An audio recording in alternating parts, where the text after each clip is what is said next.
uma perda, né? Falar um pouco aqui sobre o anúncio feito pelo presidente americano Donald Trump em relação às taxas dos produtos que entram no mercado americano e que, em boa medida, são vendidos a partir do Brasil. Aço e alumínio. De novo? Mas no primeiro mandato ele já taxou o nosso aço aqui. E vai taxar novamente. O anúncio deve ser feito hoje, nas próximas horas, e isso é mais uma etapa da guerra comercial promovida pelo presidente norte-americano e vai revertendo, de certa forma, o processo globalizante que até pouco tempo atrás era liderado pelos Estados Unidos da América. Os Estados Unidos sempre foi o grande promotor da globalização. Os mercados abertos, a disputa comercial, estabelecida através dos marcos das organizações internacionais, dentre elas a Organização Mundial do Comércio, e a diminuição do tamanho do Estado com a fiscalização dos custos relativos a eles. Era aquilo que as esquerdas no Brasil, na década de 90, chamavam de o consenso de Washington.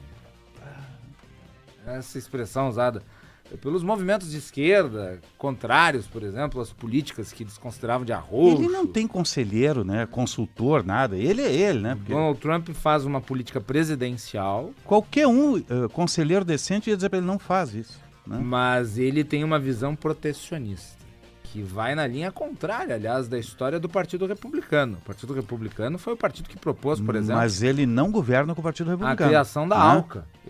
O Partido Republicano está aparteado do ministério dele completamente. O Partido Republicano, na verdade, não existe mais como era na época do Ronald Reagan, que tinha uma visão muito diferente. O Reagan era o defensor da redução das tarifas, diminuição da presença Ele do era um Estado, globalista. Né? comércio livre, era um defensor do processo de globalização.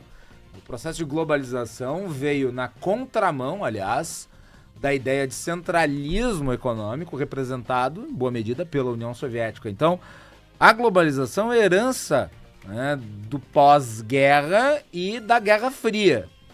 E foi o estandarte norte-americano ao longo de décadas. E promoveu no mundo inteiro, ainda que com problemas, obviamente, principalmente o da desigualdade, mas promoveu muito desenvolvimento. Ampliou as fronteiras de negócios, permitiu que o comércio dos países se misturasse, o trânsito de pessoas aumentasse, as pessoas se tornaram pessoas do mundo. E isso é o rescaldo do processo de globalização.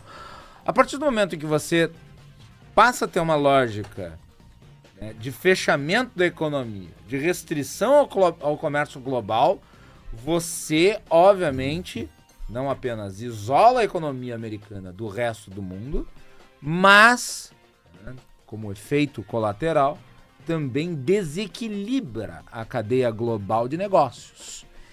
E nós estamos falando da superpotência, nós estamos falando da maior economia do mundo. A China é uma grande economia, está em ascensão, mas não é a maior economia do mundo. E, em particular, para os produtores gaúchos, este tarifaço do Trump vai representar um problema econômico, porque uma boa parte das nossas exportações de aço e alumínio são para os Estados Unidos da América.